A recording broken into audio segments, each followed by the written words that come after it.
I'm on a date tonight, so I'll have to just fucking go to... No, I'll just do it in front of her, shouldn't I? Going! He's kept going! He's scored! Oh, Stockport pressure. And the header into the back of the net! Coleman! Played in the game. And a superb goal! Johnny did it! Lisa! Rose tries to get the ball in. Wilkinson!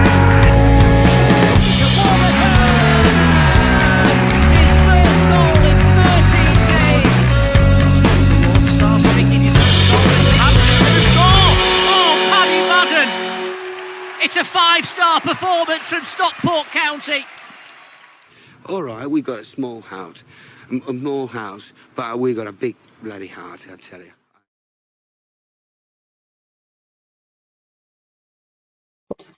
Caught me having a fruity vape there.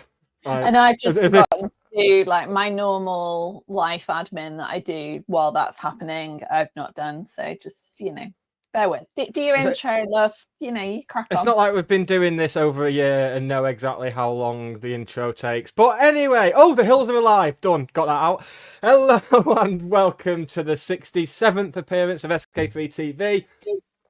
Don't worry, if you are joining for this is your first ever episode, you should probably go and watch the other 66 first, because I went to see 7 and I'd not seen the first 6. I couldn't follow it. Didn't know what was going on. But 67, 6-7 is like a massive thing in Gen whatever they are culture, Gen Z culture. So the other day, Charlotte sent me a text message saying, "Mum, can you have a look for a jumper? Can you get me one of those 67 jumpers? The jumper that says 67 on it." And I was like, "What do you mean? Is that a brand? Do they what is this?" And so off I go to Vinted, Google jumper 67, and I was like, "Do you mean like a sports jersey?" Yeah, like that with 67 on it. What? Why do you want this, Charlotte? It's my favorite number. Right, okay. Well, which sport, which player? What do you want out of this? And I couldn't find anything. I found a random baseball jersey that had 67 on it, and then because the internet is crazy and Google is always listening and Facebook is always listening, I was then served up with a news article about 67 being some kind of, and it's another of these Skibbity Ohio toilet. Oh no, I'm having no part in that. Thank you very much. So I sent her a message saying, "You snaky little scammer," and I just got a load of laughs back. And I was like, "Is this what you kids are doing? You all texting your mums saying, 'Can I have a jumper with 67 on it?'" Ha ha ha. She's like, "Oh God, no, I just did it to you." So that's even weirder. Yeah, so she set me up a new TikTok account last night, and my profile picture is 2 cards. One's the 6 of hearts and one's the 7 of something. 6, 7, bloody everywhere. Can't get away from it. Sorry, I mean, if that last 3 minutes or so didn't make it clear, this is the podcast for the thinking county fan, of course. As long as that fan's thinking, "Oh, look at me, I'm not homeless, I've got a wide circle of friends and I recycle, plus I've been described as a generous lover and I own my own shoes," that's who we're targeting. That's our demographic. I've got my word in. Job's a good one. I'm Nick, and joining me, of course, it is Hannah. You've spoken before I've introduced you this week. Everything's... Sorry. Sundays have drove us up. Well, tonight feels a little bit chaotic already anyway, so I'm glad that we've set the tone well. It feels, I'm looking forward to it, because it feels like it's one where we shan't be taking anything too seriously. Because it's only football. It's only football. And because we're incapable of We're taking still anything unbeaten, which, yeah, helps. Everything's going to be fine. But you know what would be really fine right now? Slick Radio Link. is some admin, baby. Not your life admin, podcast admin, which we do after the admin noise.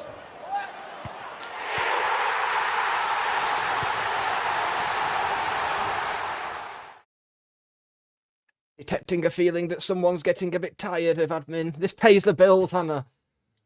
Yeah. Right, go on then. This is what keeps me in fruity vapes and tiny French beers. So it's And in absolutely fairness, vital. that's what's happening to it, is it? As I, buy my own fizzy mega mix. Yes. I'll do that first. No, will I do that first? No, I'll do it second. First, we of course proudly sponsored by Blackbird Kitchen, on the pans at Gorilla Manchester, on the grills at Impossible Manchester, and now well and truly on the fryers at Len's Chippy in Droylsden, where we will be going soon. Will we not? We will sort that out next week. We will go, and I'm going to have a pie. You can. Obviously, all our content will be free forever, but if you do want to chuck us a couple of quid, you can sign up to our Buy Me a Coffee account and do it on there, and you can buy us a coffee, buy us a dildo, buy us fizzy sweets, covering all the bases of all the things we've put on our wish list there. Yeah, but also, do you know what, right? Teachers talk about how it's not the gift, it's the card from the kid that says about how wonderful teaching. I was like, yeah, fucking not, is it? It's about the wine. Yes, specifically wine and alcohol. And then this week something really lovely happened, and someone made a donation to the Coffee Dildo Fund. And honestly, it was very generous, but it could have been 25p, because the review and the note that came with it was just the most beautiful, lovely thing. And I don't want to draw attention to them and name them, because I'm sure they probably wouldn't like it. And don't want people knowing publicly that they like us. I wouldn't. No, I understand that. it's like with people's dirty little secret. That's fine. I'm fine with that. But totally up for having a drink with you anytime. That would be lovely. Me or the donator? No, the donor. Supporter. Donor's the word. Yeah, donor. Yeah. It makes you think they're giving us an organ. Yeah. Which I'm fine with. I'm fine. Hannah, do your bit of the admin, and then we'll get into the football action. Oh, if you could like and subscribe, that would be really nice, especially because on the YouTube there's some milestone that Neil Who the fuck is Neil? I don't know anyone called Neil, that Nick would really like to get to, and I get hourly updates on our progress towards it. So well, I mean those hourly updates consisted of still at 398 Hannah. You need to set up some more YouTube accounts. I know. When, because the answer, apparently, according to the people who run the membership scheme, is for me to set up 4 email addresses for Jake, who's 2, Ted, who's 5, and Charlotte, who's 11. That's what I could use them for. YouTube. Sorted. Well, happy to help, just in any possible way. And if anyone is in the same position and has to set up 4 email accounts for their children, they could, subscribe to the podcast as well. Exactly. One last piece of admin. It's our monthly SK3 TV Saturday sesh, is it not, next Saturday? Although we may end up going to the Plaza to see the Olivia Rodrigo Sabrina Carpenter tribute. I'm well. It's very tempting. Can we get a box? Is there is there some kind of VIP thing? Because quite like we that. know a man on the inside, don't we? That's So true. maybe we can. Yeah, I'll take just the red carpet out front. To be honest, I'll just have that. Yeah, I'm not bothered about a box. I don't need a box. I can see. Is it the same person that is I don't both know. Olivia and Sabrina? All my energy is going into not asking it, because it'd be a nice surprise to find out. Yeah, when she's one of those, like the Freddie Mercury thing, like half Sabrina, half Olivia, and she goes from side to side. That might be the That- freakishest thing most freakish thing I've ever heard. Yeah. We'll do that for Halloween. Well, is it though? Yeah, we'll see. I mean, I'm all for highballer. Obviously, that's where we're going. I will be dancing. You are welcome, everybody, like a piece of weird art. That is the last of the admin. So what we'll do, we'll get onto the football, starting with the cup game after this.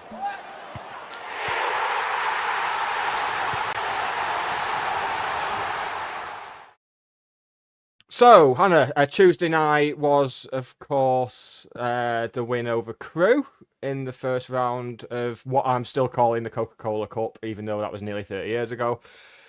So you, obviously, with your normal stand being short, you had to sit in the main stand. When you've sat in the main stand in the past, you've had complaints about people. You've complained about people around you privately to me because you're a nice person. You've only complained to me, and I wouldn't put that out there and embarrass you or anything.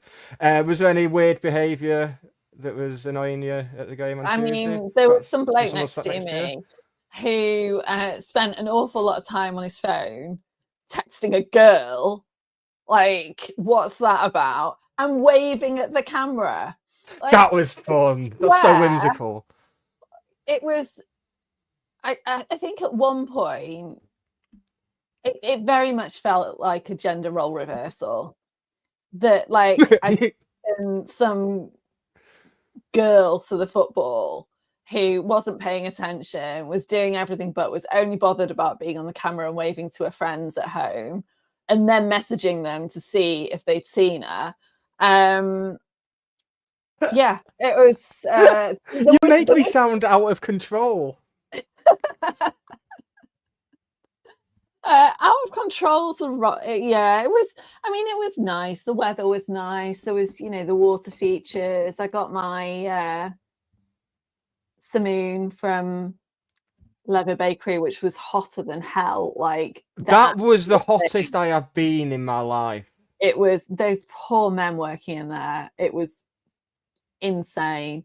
I mean, there was some football. It wasn't a great watch, especially the first half. There were some goals. Some of them were intentional. Yeah, can't even remember who scored now. Low. He got one. Fiorini got one. Oh, I did that wrong. We'll do that bit again. I can't remember who scored now. Oh, sorry. I don't know what I'm supposed to do though. What's? No. This is why I don't try and do anything fun. Just don't do anything. Like, just bloody warn me before. Like, I'm gonna do this thing. I need you. I didn't know I was gonna do it. It feels like we should probably move on. Okay. So who was it who scored? Who wasn't Wootton? Fiorini. And Low. Who was it who scored? Who wasn't Wootton or Fiorini? Low.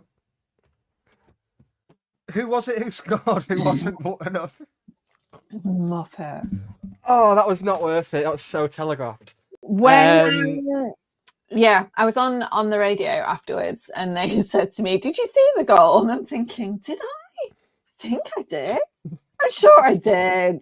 I was telling the child next to me to behave himself. They were like, "Was it a deflection?" I was like, "Was it?" Perfect placement. I mean, yeah.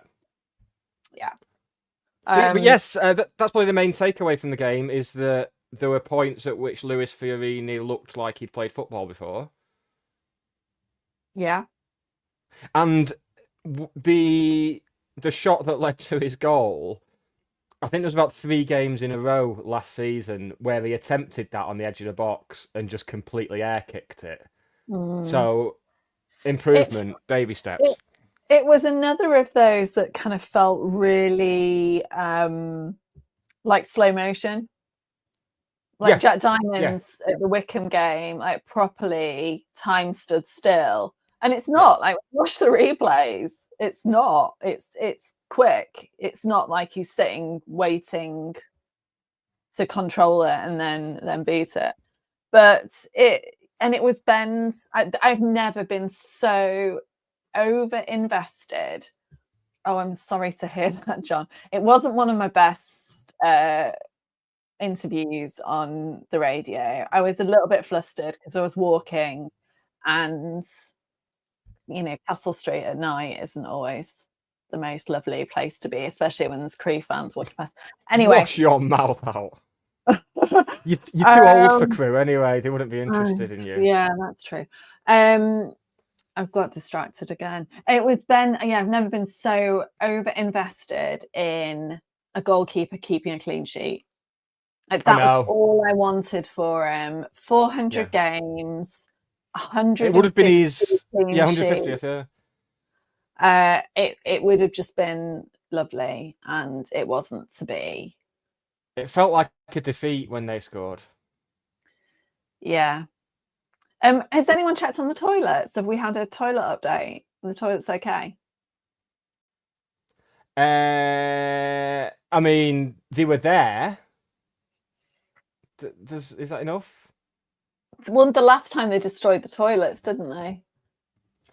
Oh yes. Oh no, I've not checked that yet. No, I'll ask about it. Right, I'm just putting this on full screen. How do I do that? Are you going full Liam's screen? Waving his naked feet in the green screen, and Liam's got feet. I've got a cat. Can't cope with it. I know. Get a pet out. Get a pet out. No, I've got Vernon. That's all you need. That's all you need. Not actual fucking Vernon Bear though. Just fucking Vernon Bear. No, who has apologised to me about blanking me at the Bolton game. Good. See me. Did it? Well, it's probably hard to see in that costume. I know. Maybe if I crawl, I'm not crawling down Hardcastle Road, but maybe that's what you need to do. What? Just yeah. It's in the right eye line. It's all over the place. Yeah. So our reward for winning that, I did enjoy Ben's interview after the game where he asked John Kieran, are there any big teams in it? And John Kieran said Man United. He said, yeah, so are there any big teams in it? Which I thought was a superb bit of banter. It would have been really funny if someone hadn't done it on BBC Radio Manchester half an hour before. Oh, had you? Well, once again, you're just a trendsetter. Yeah. Yeah. Well, I've got some clothes that probably aren't in fashion anymore. So maybe you wear them, get them in fashion again, and then I can start wearing them. Since you're such a trendsetter. I wouldn't say trendsetter. I just, on the ball very, very occasionally. And say something that doesn't make it weird. Like, because, normally I make it weird. Yeah, don't we all? Right, is there anything else to say about Crewe? So then we got Wigan. That was fun. Yeah, twice in 4 days is just a bit, thinking in it. But it's winnable. It is winnable. Right, so they asked me who I wanted in, that was how the United thing came up. They asked me who I wanted in the next round. And I said, I wanted like another Crewe, like a nice winnable League Two, and then a big team in the next round. And that was how then it went into the United thing. But whoever was interviewing me was like, well, there's no easy games in football, Hannah. It's like, yeah, I know. You're talking to the most pessimistic woman in Stockport when it comes to football. But here we are. Yes. And of course, so Wednesday night was when we had the draw. We'll take a slight break from on the pitch action briefly because there was a bit of news, shall we say, on Thursday. We've got a couple of videos to play related to this. So firstly, people who follow us on Twitter will have seen this anyway, but I'll just take us back to March of this year. Just a quick word for Brad Hills. It's happening again. We're falling in love with a lone player all over again. And we've already been told that this is not a long-term relationship. This is a situationship. It's not going to go anywhere. No one should be buying hats. Like, this is not gonna last. It's a fling. It's a fling with an end date. He's going off to East Anglian University, like, you know, in this whole analogy. But oh my God, I wish we could keep him. It's happened. I think we're on the rebound. We're on the rebound from falling in love. Learned any lessons. We have not learned any lessons. We've not gone to therapy. We've not spoken to our families and friends. We've not even deleted Louis Barry's number. So, it turns out we're shit at predictions. Well, no, we're really incredibly good at managing expectations. Yeah. And what I take from this whole thing is that, you know, you're told that you like, when someone tells you that they're not interested, you don't go psycho. You just back away gently. What's that saying? If you love something, set it free. If it comes back, if it doesn't come back, it was never yours to begin with. Yeah, I had that on a t-shirt back in the day. But this is a really dangerous precedent, right? So we'd taught ourselves, we'd conditioned ourselves to be like, yeah, we can let Brad Hills go. It's fine. It's like, but and the precedent is dangerous because now this has happened. It's like when your friend goes on Tinder and the short-term fun deck, like it's the people who it's short-term fun, friends with benefits, whatever you want to call it. Let's call them loans. You know, there's not always an end date on them. They're not season long, like they're just loans. And that's how it starts. And then they catch feelings. They decide that this is a long-term relationship. They get married, they have babies. And then people think that that's what happens when you meet someone. They don't really mean it when they're in short-term fun. They're just waiting to be like converted, and that's not what happens. That's not what it is there for. And it's so, you know, right, next one up, like Corey O'Keefe, glint in his eye, tattoos, you know, short-term fun. It's, yeah, you can't turn them all. So there is no precedence for this. You have to, when someone says no strings attached, you have to believe them, because that's, you know, you take people at their word. Brad Hills is obviously a unicorn, which we knew. You know, like he wants to prolong his gap year indefinitely. 5 years. A gap half decade. This does not mean that anyone else that might previously have been in short-term fun is going to make a return, especially if they're doing their year in industry in like Sheffield, let's say. For example, just looking a city out. Making cutlery. Because their profile's been paused too, and we need to respect that and move on. There's no suggestion that anyone, like, you know, that they're doing any like cheeky swiping at night when the lights are off undetected. So the rule remains: never fall in love with a lone player. Yeah, still, because it won't all be like this. Yeah, no, that may be the best thing anyone's ever said on a football podcast ever. I think. I like to make it relatable and easy to understand. That was very relatable. Normally, like the girls who think they can turn the short-term fun boys into long-term relationship boys are the psychos. Yeah, they're the ones who get all the shit. God, this could be a whole separate podcast. I think it warrants it. We've got another video because I also feel like I need to defend myself somewhat. And I've also missed, on this video, I've not even got the best/worst one. Do you want to read that one first, or do you I'll want to do it read after that the one video? first. Right, hang on, let me scroll down to it. The Norfolk fling becomes permanent. How are you coping?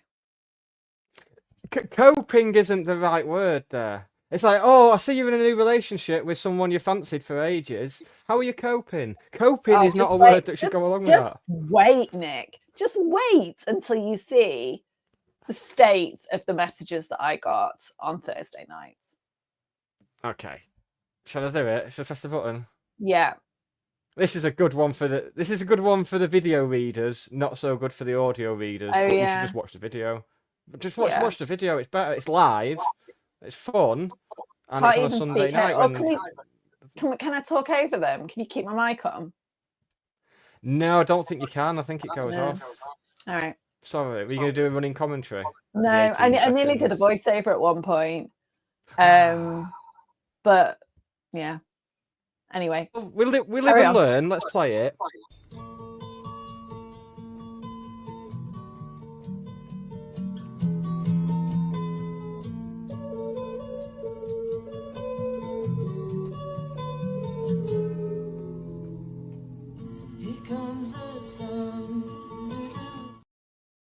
So the last one made me laugh. You've essentially become like the Brad Hills correspondent. Yeah. And whenever anything happened over the last few days, I'd get a message predictably from, and those messages have come from opposition fans, from people in very, very senior roles at other football clubs. Some of them have come from overseas, at least one. There's more. And that was what my phone was doing on Thursday night. And the other thing that I'd like to point out was that my obsession with Brad Hills came from me, and I say that, because there's some kind of casual sexism going on here as well, I think. Just because I rated him as a player and thought that he was the most polite, humble young footballer that I'd ever met has been misconstrued into some kind of weird cougar fixation. So I just like to illustrate, because some of the messages on Thursday couldn't be included because they were that's inappropriate.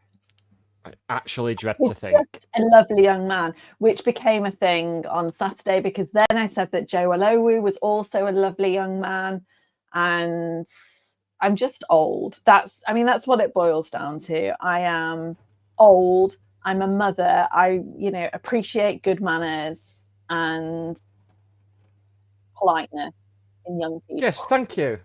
Thank you for saying that. It's much appreciated. See? Good manners. There we go. Yeah. It costs nothing. No. So that was Thursday. That was the big Thursday news that I slept through. Well, funnily enough, so it was A-level results day. So the two things to celebrate were that particular person's A-level results and Brad Hill's signing. But I've got notifications turned off from the club. And so I heard about it from other people, which is very unusual. Yeah, really nice. It's really annoying going into a group chat and seeing like 218 unread messages, and then but I was kind of like rewarded for scrolling through them because I got to the Brad Hills news. I was like, yes, brilliant. Which brings us nicely on to Orient yesterday, because a player we've mentioned in the last 5 seconds had a bit of a shocker when he came on, truth be told. But he's not the only one, because it was truly a pretty terrible performance all told. He's not the only one. Kind of thought the same. But he is the only one that, rocked up at the last minute. I assume, I don't know how long he's been training with us, but potentially has not really trained since last time we played Orient. Yeah. And let's not forget, he's certainly not the finished article. As good as he was for us last season, the flaws in his game were quite clear and obvious. They'll still exist for now, but it's very much that sort of. How stupid do you think the people who were moaning during the transfer window are feeling, or do you think they don't have the capability to feel things like that? No, they're still going on about Tyler Onyango. Oh, still. So Yeah. people have pivoted from, oh, this is a terrible window. Oh, what are we doing? I can't believe we sold Fraser Horsfall. We didn't sell him, and all this. And are they now going on about an Everton youngster who probably wouldn't get in our team? Yeah, and then and Raymond Dixon, who was at Edgeley Park on Tuesday night. He was behind us I'm on Tuesday not night in full even- training gear. I'm not even, normally I'm relatively discreet. Like if Brad Hills hadn't signed by now, we wouldn't be talking about the ridiculous amount of rumours. Probably we're quite, we can be quite discreet when we want to be, and but in that context, he's walking around the main stand in full training gear, which granted he would have had from Pinatar, but still, Yeah, bit odd. so that suggests that's pretty much nailed on. I did notice you can have him in your FPL team. Can you? Yeah, I'm going to put Owen Dodgson on my bench as well, just because it feels good. It feels nice. I like it. It makes me feel like we're a part of things. Yeah. So yesterday I thought we started pretty terribly. I mean, for all the talk with Marshall last week about it being a much changed Lincoln side, it's like Richie Wellens is just Lincoln? through that club like a stick of rock. Lincoln, Leighton Orient. He's just yesterday as well. It's just started well, and yeah, well, it's the thing now apparently. I just kind of got the sense it wasn't going to go well early on. We just didn't look good at all. Orient looked better than us. We could have been a couple of goals down, which is a common theme in the last couple of weeks. But then we're going at half-time 2-0 up with the first goal for Lowe. Now, it won't... I think I tweeted as much, but it won't get goal of the season because people will choose a Thunder bastard, because that's what people do. But that was such a well-worked goal. Like the run from Diamond, cutting inside, and then ball eventually comes out wide to Corey O'Keefe, who I am falling in love with despite your warnings. I love watching Corey O'Keefe going forward. Yes, I know he can't defend. Barnsley fans told us he can't defend. I think he's been heavily at fault for pretty much every goal we've conceded since he's been here. But at the same time, I love watching him go forward. And that cross on Nathan Lefebvre was superb. Do you know what though? Him, Dodgson, Moxon. I had a conversation. The SK3 TV sponsored Owen Moxon away. Yeah. So I had a conversation with someone yesterday and was like, I thought Moxon played well. What? Like, have you seen the Sofa score? No. He couldn't do anything with the ball. And I was like, okay. And I sometimes like have these conversations like, oh yeah, maybe I never played football. I don't, maybe I missed stuff. Guess what happened?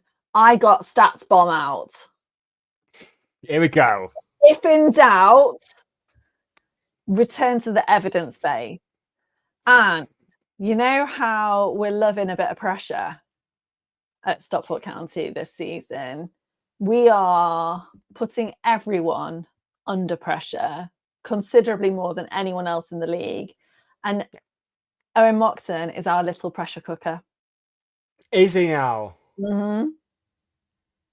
See, it's almost like I think he's going to fall into the same bracket that Will Collar fell into. Because there was times particularly last couple of seasons where I criticised Will Collar a lot, mainly because I didn't like him in the number 10 role because I don't think he's good enough on the ball. I don't think he can run with the ball, but his pressing was second to none, and that's why he was playing there. And I think Owen Moxon is going to be that type of player this season. He's going to be the one that people will think he's had a quiet game, but then you look at the work he does off the ball, and he's going to be key. And that's it. Like, and of those pressures, I think, and by contrast, it was something like Orient's highest pressure player was like 8 pressures. Owen Moxon's 25, and only 1 has failed. So he might not be doing much with the ball for us, but it's what he's stopping them doing with the ball, which is important. And when we are, again, kind of going back to the stats, really struggling with completed passes, and they played a very kind of possession heavy game, then that intervention that he is doing, and Owen Dodgson and Corey O'Keefe, makes a difference. And yes, I was saying to Liam before, like SofaScore and Flash Mob and all of those have always flummoxed me because they're really unclear about how their algorithm calculates player scores and how it's derived. And it's really dangerous to go off it. And I think that's why, in the past, we've not had access to these stats. It's something that obviously the club has, and, journalists have, and, whatever, but we haven't seen it. So, you see a SofaScore rating for a player, and someone tells you that they had a really shit game, and you're like, and then the next week, like, oh, what? Like, everyone's like, why's Charlie picked him again? And it's the stats that you don't see, and it's the data from their vests that they wear, and the kilometers covered, and all of that you don't see just by watching a game. And everyone who bitched about Kyle Wootton for the last however many years, 2 years, are we on now? 3? 2 it must be. The same criticism was always leveled at him, and I'm willing to bet that we dug through the stats, we'd see the bigger picture. And he's now, he didn't score yesterday, did he? No, because it was a low. We were in low, but sorry, Joseph Golowu, I think you'll find. This is like, I cannot believe that Corey hasn't done Dad-Eye. This is like the most obvious thing ever. Corey Adai, who I don't know how much of it would have been shown on the feed, but little being the operative word, Aaron Connolly, who was a horrible shithouse of I can see why they've signed him, because you would love that. You'd love that in your team. Horrid. And so him and kind of Corey came to blows, which was hilarious because of the height difference. And so there have been rumours about how Corey was coming and shouting at one of our fans. It wasn't. He was talking to his mum, who was telling him to calm down, because I love this. He was getting a bit Larry. That's some proper Sunday morning stuff. Love that it. is on like I love intellectual rain, that sort of thing. Yeah, I'm all for it. When we spoke to Marshall last week, we asked him specifically for who would be Orient's danger man, who is the player we should be keeping an eye out for. Ollie O'Neill was the name he gave. An assist for the first, and then a late equaliser. Probably the best player on the pitch. So I got a proper "I told you so" message today. DC's post-match interview was pretty damning yesterday. We can get onto that. Told you to watch out for Ollie O'Neill. Thanks. Yeah, he was absolutely spot on. He was really, really good. It's one of the, I don't like to fall into the trap. At no point would I ever say before a game, I'll take a draw, because we should and we do go out to it. But that is certainly one of the games where if you said before that we'd be getting a point, I'd be absolutely fine with it. And I said to Marshall, so after both the playoff games, Marshall messaged me and said, and I don't think this is kind of betraying any confidences, and it was fairly common from Orient fans, that the better team lost. And I returned the favour today and was like, we didn't deserve to get a point. No. You know, when we were winning at half time, I was like, I don't even know how that happened. If I was an Orient fan, I'd be furious because they were so much stronger and well organised. But this comes back to, it was another game where we were massively deficit in terms of percentage of possession. Yeah, so like 72 to 28. Yeah, which is mad. Really, really heavily biased in their favour, and we took the chances. That's the difference. And you know, I do think they probably deserve the bollocking that they got. You know, like Charlie said about them, you know, coming on and effectively just lining up. And I was sat next to Mark Woolley, and at one point I said to him, God, it's the clearest back five I've ever seen. They were literally just in a line, like a line across the pitch. There was no, So, I mean, considering one of the complaints from Gormless people last season was that we weren't clinical enough, which is mad because we were, I think, the second highest scorers in the league, but apparently we weren't clinical enough. It seems to have gone completely the other direction this season. So if you look at yesterday, our XG was 0.87. We scored 2. Against Crewe, our XG was 2.7 against Crewe. We scored 3. Go back to the Wickham game, XG of 0.71. We scored 2. And then to the Bolton game, it was an XG of 0.92 and we scored 2. So we're pretty much doubling what our XG is for the most part. And that's the last you'll hear of me mentioning XG. That's the one stat I care about. Yeah. So the other thing that was interesting yesterday, how Corey's play changed. So he went from like the Wickham game and the Bolton game, 61% long balls to like 40 something. There was a big gap. Can we have a little minute to talk about that? I don't even know what you call it. Clearance, where free kick, goalkeeper kick. See, sometimes it's really obvious that I never played football. The ball kick. When he the kicked box, the ball. and then the goalkeeper kind of scrambling. fumbled it, and we were all watching like. Yeah, that was quite the moment. That was. Yeah. It'll happen one day. One day it will happen. I did notice on the goalkeeper distribution thing, because obviously I don't normally sit in the main stand. So I did notice on Tuesday night against Crewe, Ben would be trying to go short to one of his defenders, and then he'd have Charlie shouting at him to get it up the field. Also, I've now because usually if you look over from the Cheadle end, or if you're watching an away game on a stream, the camera will come to Dave Challoner and he'll be sat in the dugout looking really calm.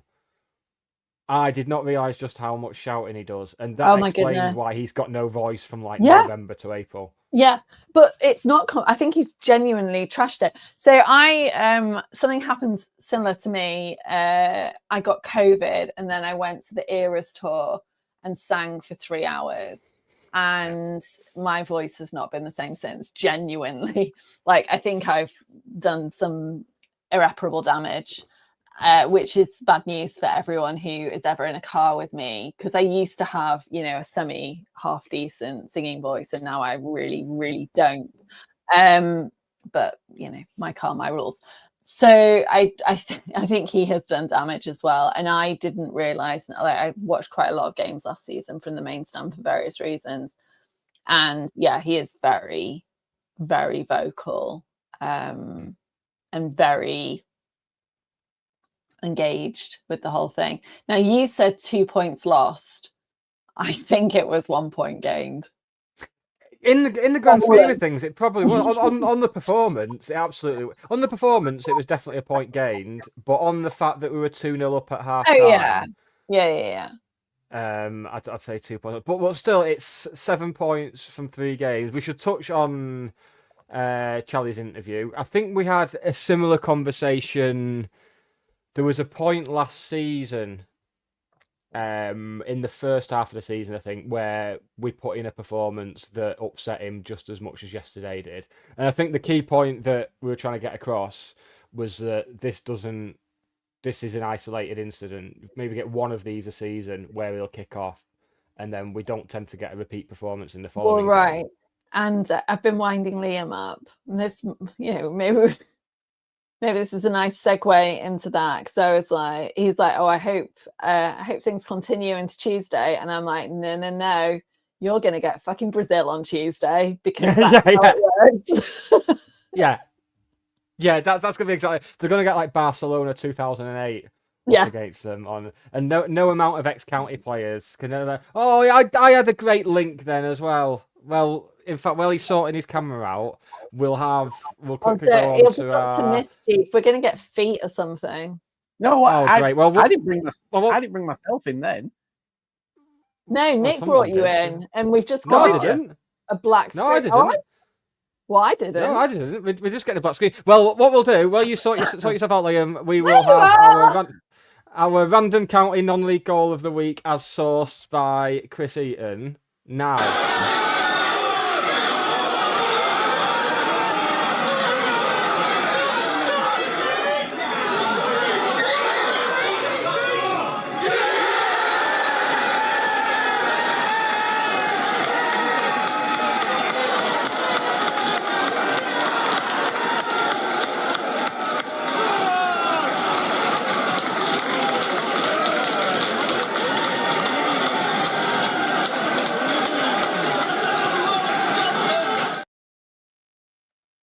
There we go. From Bradford Park Avenue to Bradford City. Now, of course, people will be thinking, oh, what have they got that absolute gorm on for? He likes Mrs. Brown's Boys. How's this happening? But he is our Bradford expert. And he's here. He's sorted his shit out. Hello, Liam. What's wrong with Mrs. Brown's Boys? We're not even getting into this because it's 8:50 and we normally finish at 9:10. I'll be here for weeks. I'll write you an essay. I'll do a dissertation for you, Liam, on what's wrong with Mrs. Brown's Boys. Please do, because I love Mrs. Brown's Boys. Oh, we're not doing this live. I've seen it. Yeah. Oh, how are you anyway? Not in the head, but in general. Yeah. I'm all right. It's easy, this League One stuff, isn't it? This was us a year ago. Yeah, I know, right? The Donny lads and bloody fucking Matt Farley at Stevenage today. Like, you're 3 games in, lads. You're not even like, top. No. We've. Do you know what? We've had in terms of fixtures, we've had a tough start. I think if you look at the fixtures, Wickham at home on the opening day, based on where they were last season for the majority of it.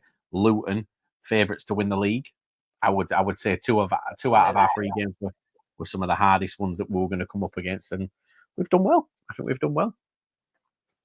Yeah, acquitted yourself very well. I mean, you were one of my tips to make the playoffs.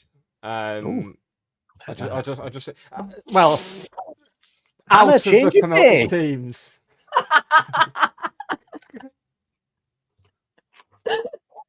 This is great for Hannah because this is just Hannah's 2 podcast husbands going after. I know.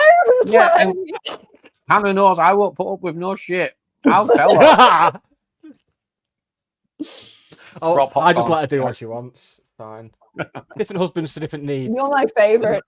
There's a word for that, Nick. There's a word for that. I know, but it's not 9 o'clock yet, so I can't say it. No. You have a chair in the corner of your bedroom.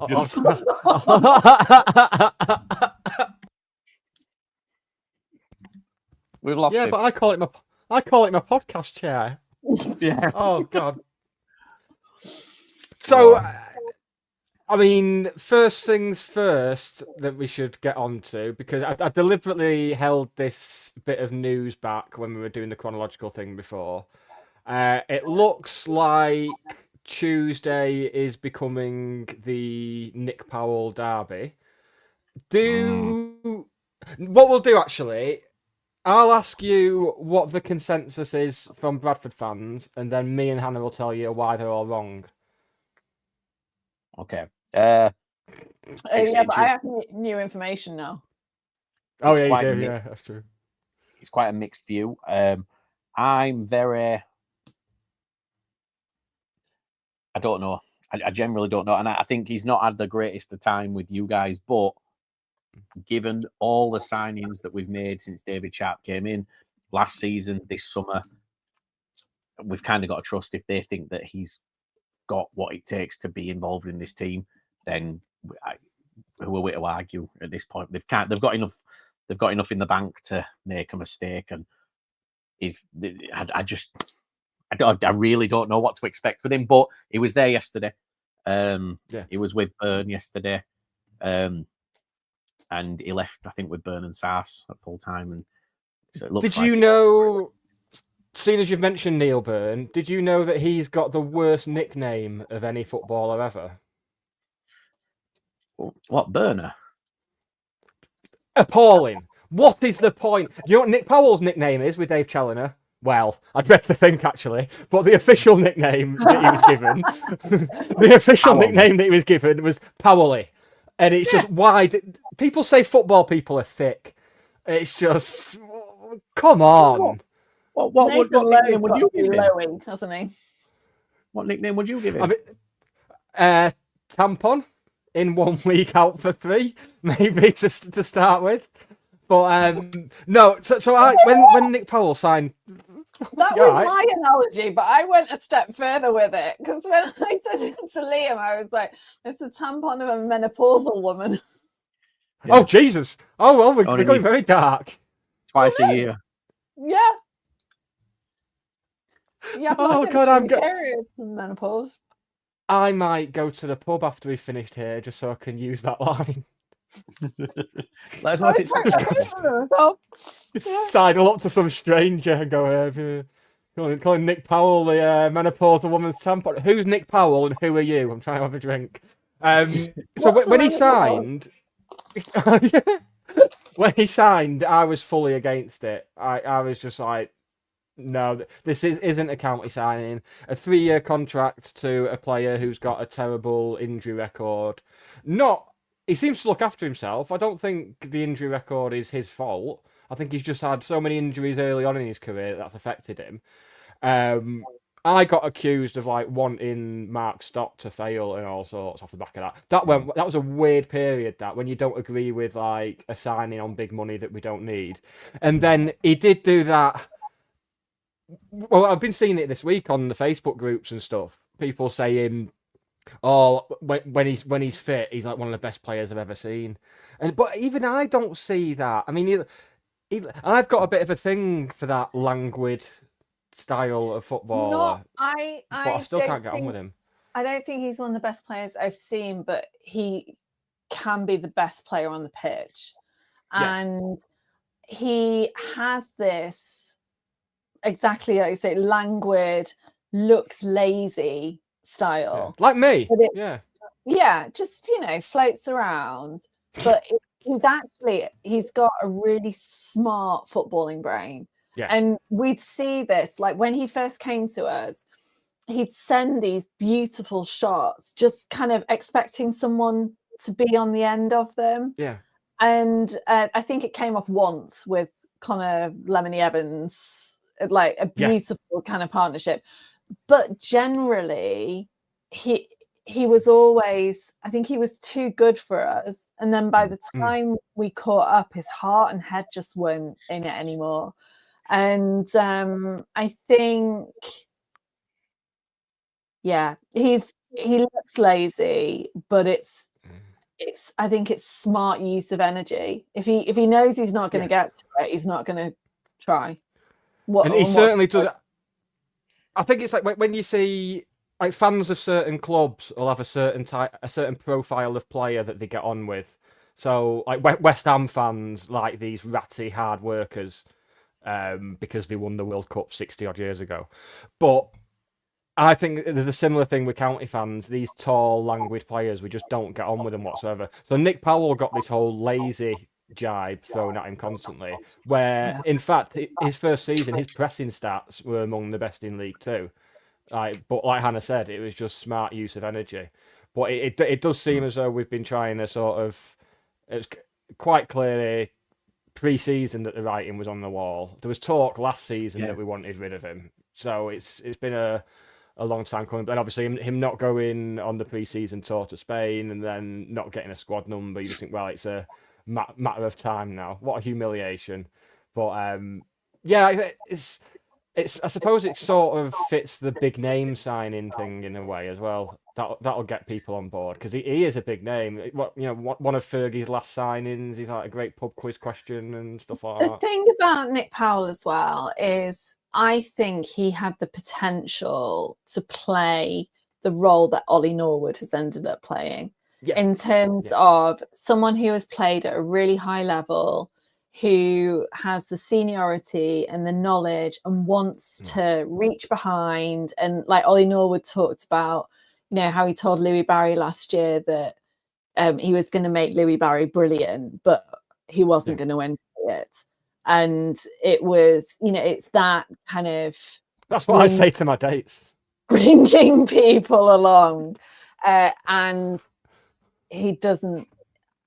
obviously I don't know what he's like at Carrington or in the changing room, but I just never really got that impression. He's very much a lone wolf. And actually when we interviewed, I know it wasn't you just rocked up in your bed at the end interviewing David Artell, and because he played with him at Crewe, and he said he's very much a kind of a lone wolf and a bit of a kind of unknown entity that just he's that sort of character that really fascinates me. This being good at football but not actually liking it. That's like one of my big fascinations. Is because it fits. Like how many of us like our jobs? That's just how it works. You don't tend to like it, so it stands to reason that footballers will be like that as well. I think he likes the actual football playing. Just would quite like to just rock up on a Saturday at 3:00 with his boots and not have to faff about with, pesky training. I'm still the only person to turn up at a Dave Artell interview naked, by the way. I'm not sure that's the flex you think it is. That you know of? No, I still ask him. I spoke to him when the Man United draw came out, and we always have a bit of a giggle about it. But yeah, no. Yeah, it was really funny. Well, yeah, Hannah loved it. That's what got Hannah on board. That's what got Hannah on board. I was the first loan player Hannah fell in love with. The thing with Powell is, and it's strange, is that this has gone on for so long. I think we spoke, didn't we, Hannah? Was it the Bolton game? I think it was, because I was asking my brother, I was like, when did, because I said, like, down the line, I was like, oh, you never guess what Liam's just texted me. It was the Bolton game. So nearly 3 weeks ago. Yeah, and that's when 2 weeks ago. We'd offered him a deal then, as far as I knew. But from what I can tell, he's trying to get the right contract cancellation, mutual termination agreement. There'll be a settlement. See, another example of us being able to keep our mouths shut. Yeah. Yes, because there was word about this time last year. There was talk from reliable sources that he was basically happy to sit on his backside for 2 years and get paid. As it is right. Like, fair play to him. I mean, he didn't.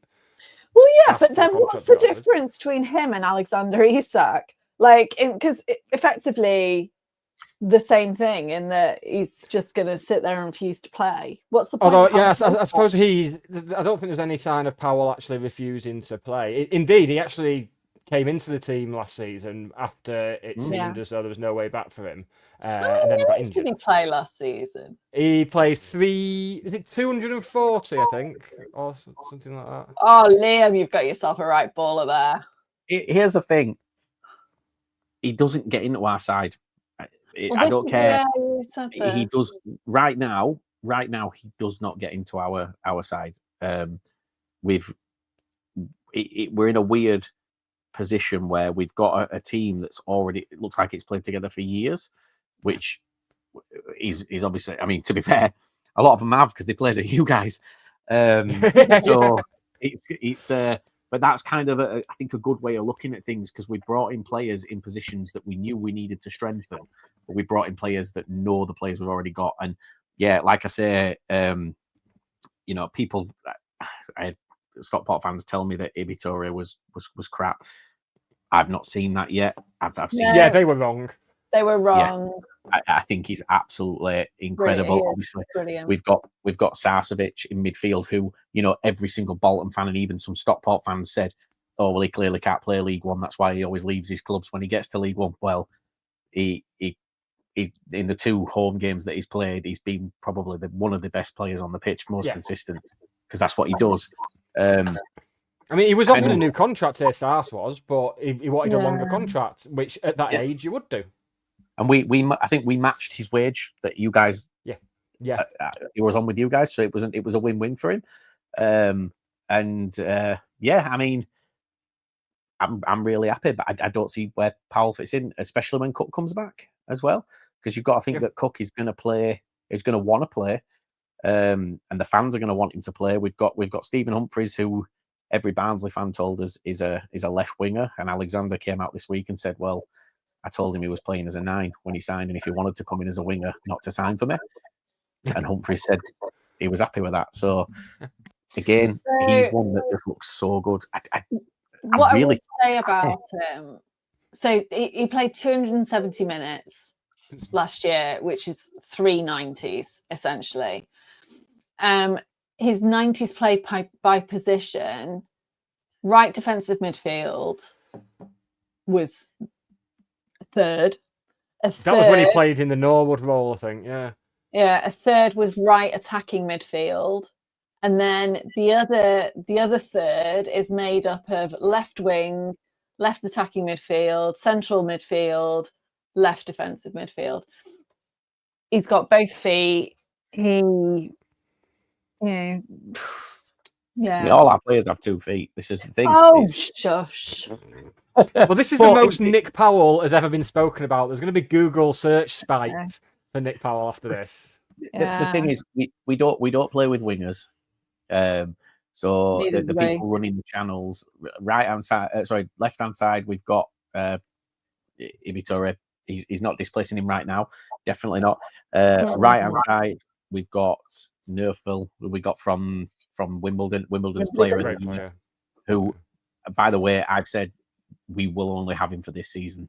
He's I'd have loved him in the summer. I like him. He's class. Yeah. And I think that's what we're kind of, all those positions you just mentioned, you know, 10 years ago, he'll have been better than what we've got now.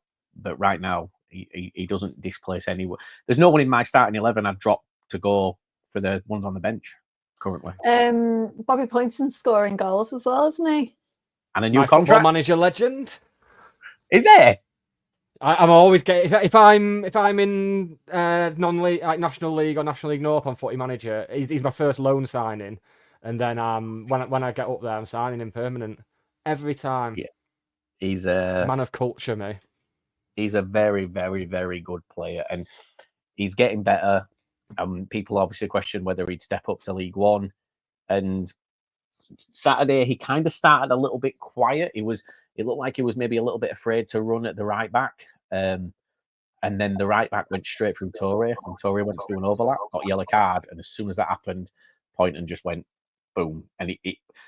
So I think 23 minutes in, they subbed him off, the right back. And like you could see how pissed off he was. He kind of looked up and he didn't want to come off, and everyone were cheering. He'd have got a red card if not. He should have had a red card because he did another foul. He should have had a red card. But as soon as that happened, it just switched. And yeah, he's making runs. He's cutting on the inside. He's making runs into the box. He's just confident. And yeah, again, another one. I don't think we'll have him for longer than this season. I think that's why they've tied him down to a long-term deal, because you're looking at for us, if he carries on the way he is, it's £1 million player for us.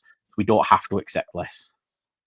right Well, you now. could end up selling him and Nerfville to a championship club, and maybe that's why all these players are coming to you from us to pave the way for these signings once we get promoted. go the other way. That's Yeah. Yeah, nailed so on, it's nailed on. like We're playing the we're long sending game. them off to the training academy. Yeah, in yeah. Bradford, and then Yeah, Yeah. get him pointers here and tell him how good Yeah. Stockport is.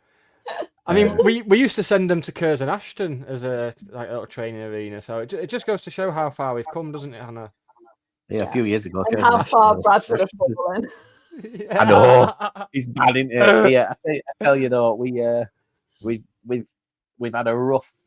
To be fair, we've had a rough nearly 20 years. Aside from what 2 years when we got the cup run promotion, League One was all right back then. Wasn't great, but it was all right. We were kind of challenging in and around the playoffs, but we never really got to that step.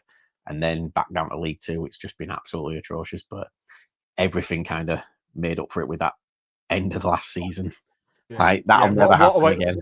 One of the best ways to do it. It's just this is the drum that me and Ben have banged so much on this and like other podcasts and stuff. Is that's the way to win anything.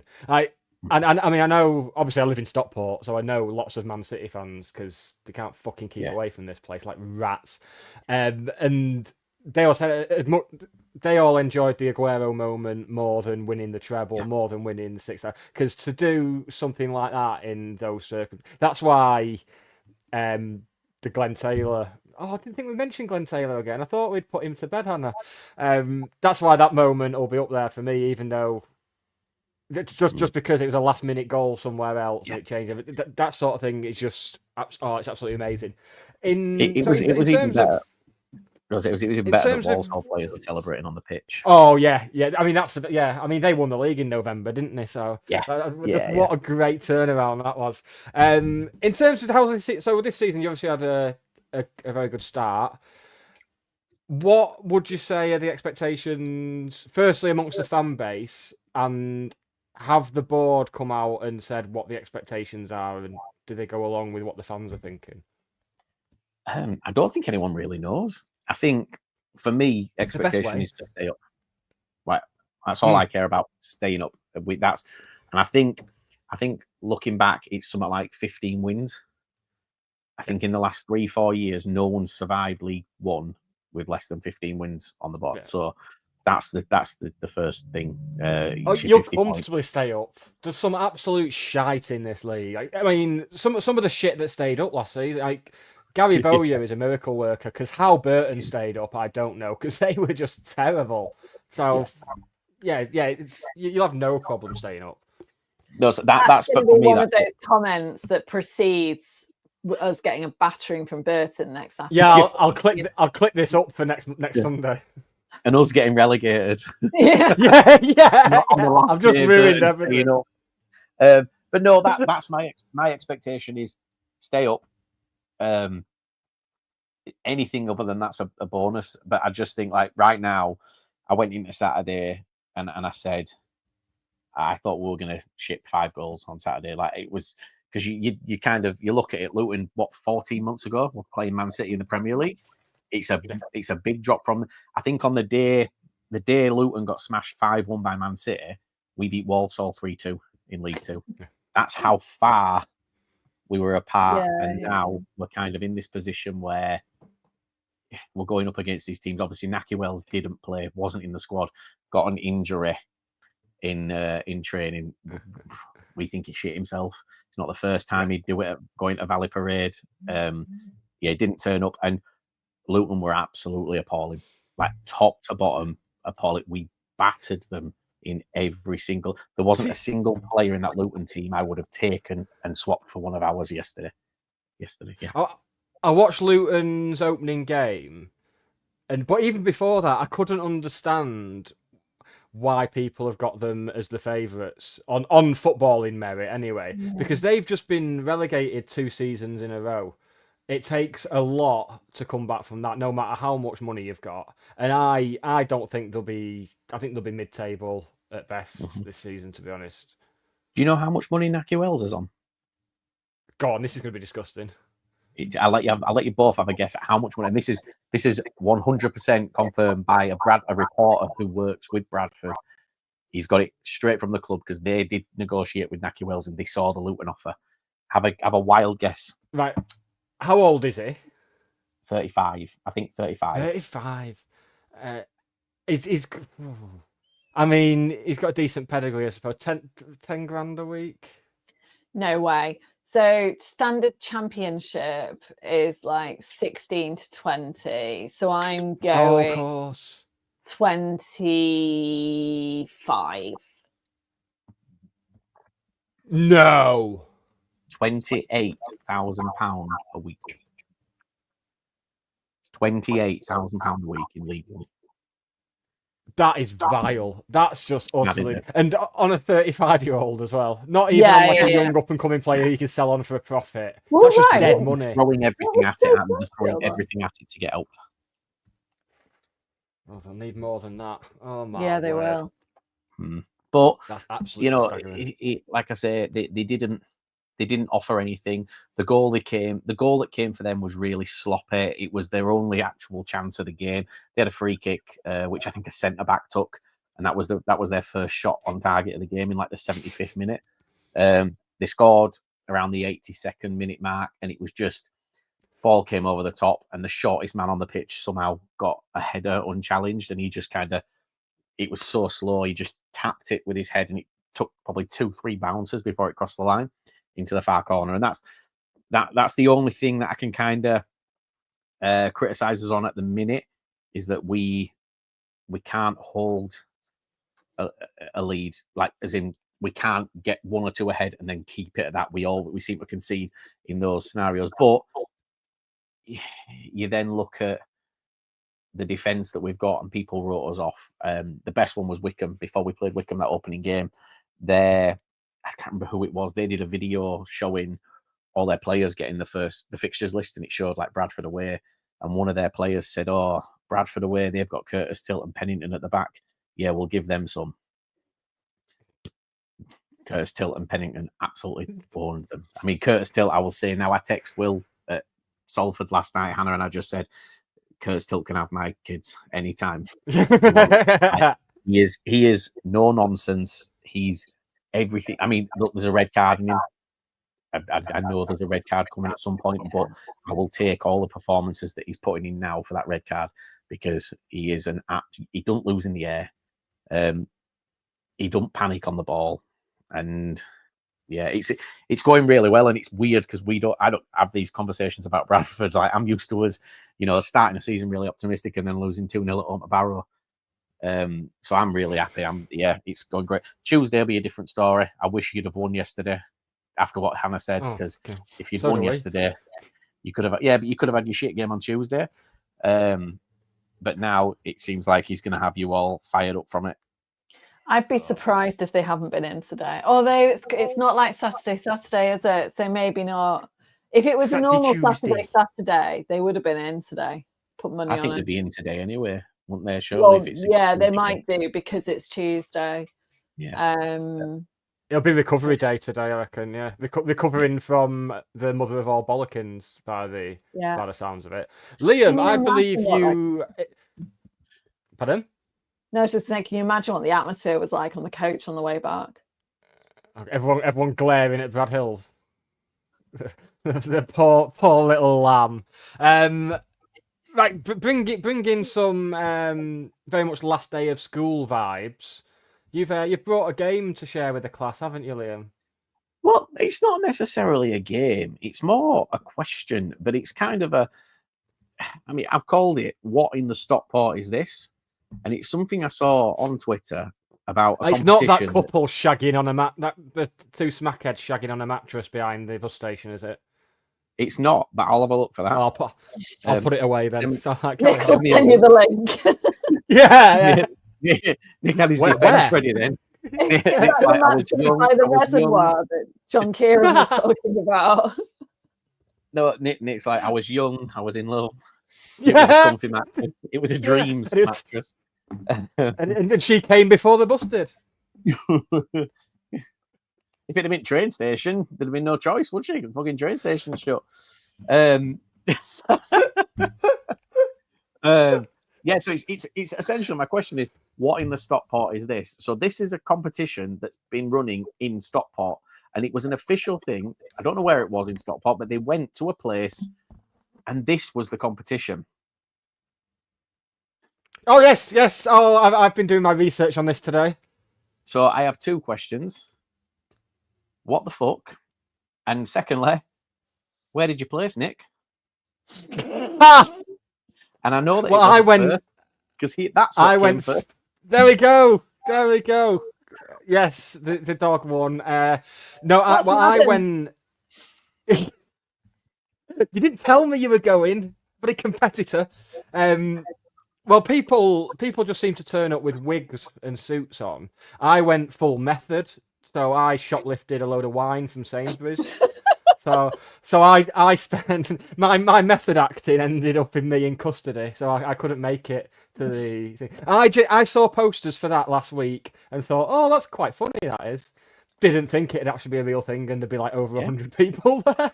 I saw posters, but I didn't. No, I saw like coverage of it, but I didn't realize it was a Stockport thing. Should have known. For the audio readers, it's the Richard Madeley Lookalike contest. Oh yeah. We need to find out who organised that. Why Richard Madeley? Why not? Well, yeah, but why Richard Madeley? It's not a question of why not. It's a question of why Richard Madeley. And were the couple on the mattress Richard and Judy? He did have a tits out in front of people, so quite possibly. I might do like a Jurgen Klopp lookalike competition next weekend, and that'll be a win for Nick.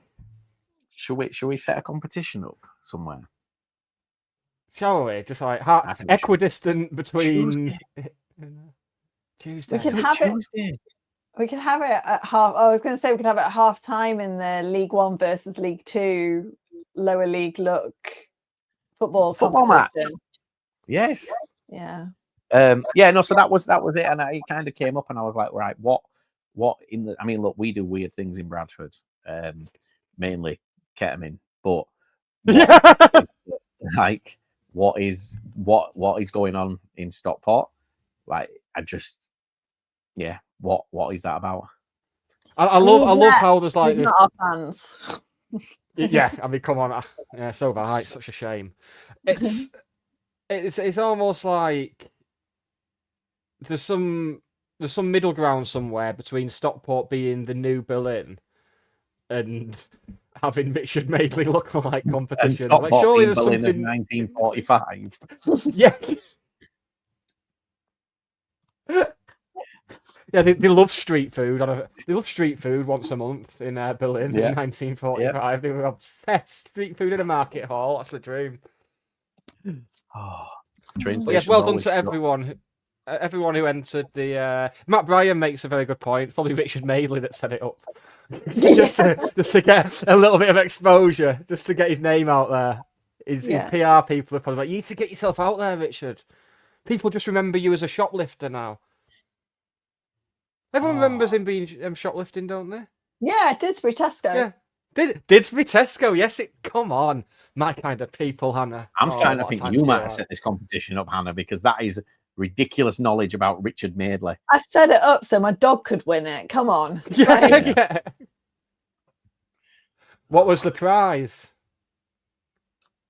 Wine from Tesco. Yeah. With the tag thing still on it. Can I answer Ian's question? Ian's put a question in. Yes, Ian has put a question up. He did mention he was going to put a question up. So, yeah, question for Ian. Which do you prefer? Dressed up as a big chicken or watching a man dressed up as a woman? I don't know which. I don't know who's the man dressed as a woman. But in all seriousness, what was the best? It's a very Frank Lampard question, this, isn't it? Yeah, it is, isn't it? Yeah. He's done the Lampardian transition. Yeah, best thing about being a club mascot and the worst.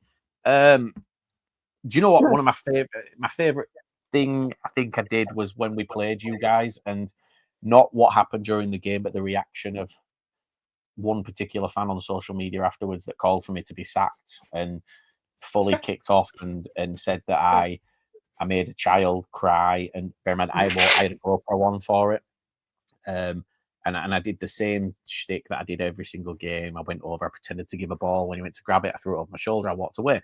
And he was so angry. And that was like, seeing those reactions was brilliant. I loved it. Like I absolutely loved boiling piss of fans of certain clubs. You know, I had a Derby fan run on the pitch and try and attack me. I had a Grimsby fan actually attack me after a game. Through a gate. Yeah, push. Yeah, nearly broke my wrist because I couldn't turn around to get back at him. And then, so yeah, I've had all sorts of things like that. Those are the best ones where the fans kind of flip their shit. I made a little girl who were a Tranmere fan cry, but her dad found it funny. So, you know, win-win. That was my favourite. Yeah. Yeah, I abused the disabled girl at Swindon. But I didn't know she was disabled at the time. I went over and did the thing with the ball and all, because in the suit you mentioned earlier about your mascot, like the vision's horrific. All you can see is essentially, if you go like that with your hands over your eyes, that's your view. Right. So I do need to crawl along Hardcastle Road. Yeah. That's why you'll notice, like, when the mascots walk, they usually walk with the head up like that because the vision is out of the mouth. And if you're straight forward like you would normally walk, you're looking down, so you're up like that. And I went over to the Swindon fans that were at home, and I'd just done the Harry McCurdy celebration in front of them. So they were already wound up, and I went over with the ball, and all I could see was this pair of trousers and these blue jeans and the bottom of like a blue raincoat, because it was a Tuesday night game, it was quite cold. Wasn't Paddington Bear, was it? Ball. Yeah, well, I wish it was. I went to give the ball, and as the hand came, I threw it over the shoulder and I walked away. And as I'm walking away, the boo was so loud, and I'm going, I've never heard it like that before. And I went off and I got changed because the game started, and I was sitting in the away end with the guys from Fools Rush In. So I've got changed, I've come out, and I'm walking around pitch side. And as I'm walking towards the away end, I'm going, oh, there's that fan that I went to give the ball to. And then I got a bit closer and I went, why is she wearing earphones? And it dawned on me that she had ear defenders on. And I went up and I stood up with the Swindon fans, and they didn't even look at me. They just went, you know what you've done, don't you? I went, yep, yeah. I got my phone out and I emailed the club and I said, just letting you know, there's a complaint coming. I said, I didn't know that she was disabled. I said, I really didn't. I said, anyway, nothing came of it because people kind of get it, and it's supposed to be a bit of fun, and it was fun. Time, isn't it? Yeah, and you have to wear badges. Well, your job is to get the crowd worked up in whatever way you do it. And yeah, so I did that, and the Tranmere fan, his little girl had a Billy Bantam teddy and a whatever the Tranmere dog teddy is.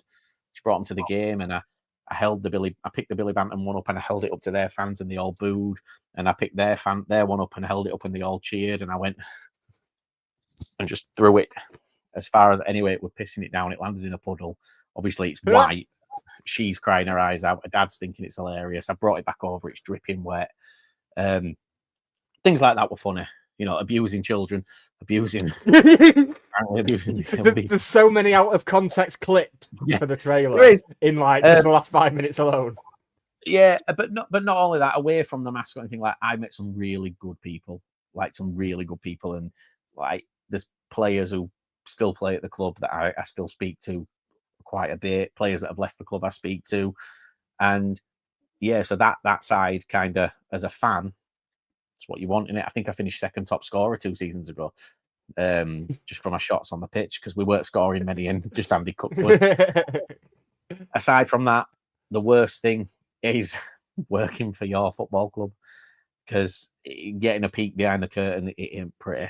And I'm not saying that my club's any different to any other club, just that's the club that I got to peek behind the curtain at, and it's not pretty and it's not enjoyable. And when I left, I think the words that I said was like, I love this football club. I've loved this football club for 30 years, but I fucking hate this football club because I've seen how it operates, and it's what they have to do to survive at that level. But as a fan, you never, ever expect to see it. And yeah, that's certainly everyone I know who's worked for the club they support, or their relatives have worked for that club. Everyone, without exception, has said you're seeing how the sausage gets made, and it's not nice. Yeah. I and know then you've people got to who eat the sausage. yeah, that's it, and pay for the privilege. Yeah. yeah. It's not nice, is it? No, it's not. And the thing with the fans is not the fans. Sorry, the club is that I don't feel that the club appreciate the volunteers. Our club is run on volunteers. Our match days are run on volunteers. You take those volunteers away, we would struggle to put a match on. It is that sort of integral to the day-to-day running. But yeah, you sort of go into those scenarios, and people who will get paid by the club who've been there for years don't acknowledge you. You know, they'll put their head down when they're walking past you. And, you know, for us, like, none of us ever wanted paying, but, you know, common courtesies were the minimum I think anyone expects, and you don't get those. And I don't know if that is just my club, because, Hannah, you'll agree on this. We've worked with many League Two clubs, and we've never had that problem. No. And you know, when I started doing lower league look, we were in League Two. The only League Two club who would not respond or speak to me at all about it was Bradford. And I was giving up 7-8 hours every other Saturday, plus Tuesdays, and weekdays to go and do school camps, all unpaid. I was giving up all that for nothing, and I couldn't even get responses on emails and things. So that's what kind of lost me my love. I stayed away for a full season, aside from the last game of last year. I just didn't go. So call me a glory supporter. I went for the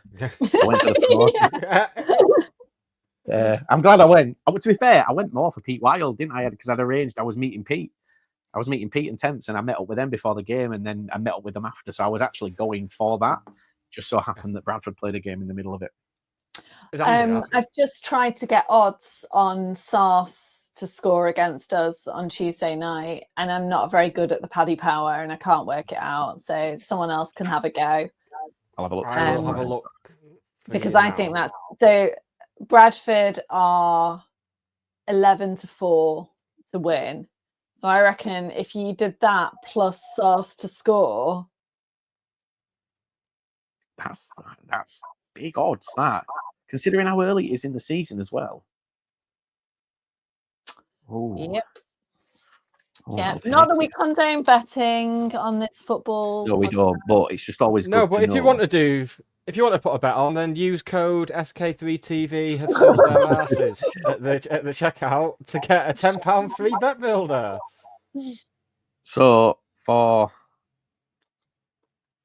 he's not on my list. I couldn't even find a list. No, I'm on William Hill, and there's no player lists on there for some reason. It'll probably come on Tuesday. There is on mine, but Sars isn't. Oh no, wait, no, goal scorers. Here we go.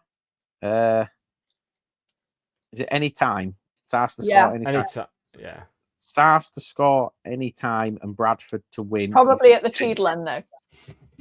So right, okay, yeah, it's 10-1. Yeah.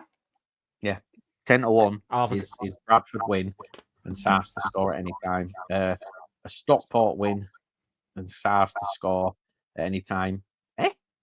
He's 18-1. Excellent. There's a fiver for me. Yeah, because that makes sense. Because we'd have to concede at least one goal, but still win. Yeah, but you could. Yeah, but we could score one goal and win. Like you could be 2-0 up inside 10 minutes. Yeah, no, I know. Yeah, but if we go 2-0 up inside 10 minutes, we're not winning. Well, yeah, clearly. Fingers crossed. Do you know what? I would go if I was a betting man. I think we'll take the lead on Tuesday because we don't. The one thing that we've done this season, and we've done it in every game, is our press is so ruthless. If you go back to pre-season and look at the highlights from when we played Middlesbrough at home, we don't stop pressing. Like as soon as you get that ball, we're on you, and we're scoring early goals in every game at the minute. So I think that we will. I think that we'll score first. But I'm not saying we'll win. I don't think we will. I didn't think we would yesterday. So what do I know? Thank you to Will for the research. Sars is 9-2 to score any time on Bet365. Let's stop talking about betting before Ray Winston pops up. We'll let you go. Is this the tattoo of a player who didn't score a goal? Oh Jesus! No, yeah, it is a player who he did score a goal. Small There's one, nowhere then. online. There's there's that one. Sarcevic 90 plus 6. So Vic. that's me. My missus got my daughter's name across it. She got our daughter's name in the same position, and I went to get mine. She was a bit angry when I got back. That'd be about right, I think. Yeah, that figures. Can I do a 2 minutes? Everything you need to know about Burton. Yes, You know I that need other to game know that all we've you got need to know. coming up. Have we all got Burton? Is this? Have I got Burton? Have we got Burton coming up? Have you got I don't Burton? I know. don't know. Very young I barely team. know who we've got. Age of 24.8. Average age of the league is 26.5. Ours is at the moment 27 something. They have lost to Barnsley, equal top of the league. Barnsley, that would be. Mansfield they beat 2-1, and they drew 0-0 with Port Vale. So I don't know who they've got tomorrow. Actually, that would probably have been useful information, but it's not us or Bradford. So there we go. But we're not till November. Pardon? We play them in November. Yeah. Ex Stockport County COO Tom Mahern has made a transfer to them. He is very, very confident about the quality of their pies. Not that we get to appreciate them until February, but I'm just putting it out there now that That is pie shots weather, though. have been February, fired about the pies. And what else? They're still looking to recruit. They had that weird kind of hybrid team last season where they recruited from League Two. Didn't go so well for them, really, really struggled. And then when Gary Bonia came in, they kind of turned it around and just did enough to stay up, but only just. More players expected to come in the next week, I would say. So the squad that's playing at the moment should be bolstered by Saturday. Oh, That's good. all I've got to contribute about Burton. So, Well, guys, I'm Or going to should drop. we? all right. Unless you need me. drop. No, Unless you need me. I'm going to wet myself. We don't need anyone, Liam. I'll see you on apparently. Tuesday. See you on Looking Tuesday. forward Thank to you for it. having me. Up the fucking Cheers, chickens. Liam. Up the Anthony Sarcevic. Up the Ibitore. Up, well, Nick Powell if he joins. Don't worry about it. And don't the forget Burner. Yeah. By the way, before I do go, who are we signing next summer from you? Who's looking like they're good, but they'll look even better in claret and amber? Because that's what I'm more excited about for Tuesday.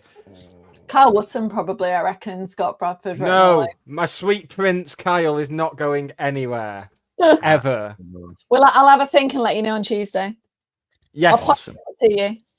Awesome. Right. Thanks, guys. Good luck. Enjoy. See you soon, Liam.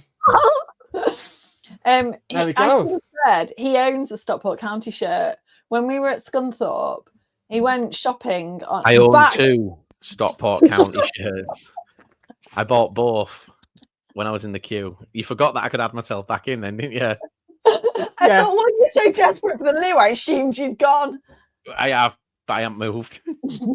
He's filled his pants full of piss just to tell us he's got 2 county shirts. I wanted to feel like part of Stockport County massive, so I've just pissed myself, and I'm going to go lay on that street near ground, shag on a mattress, and enter a Richard Madeley contest. Right? Yeah, I am going this time. Bye. Bye.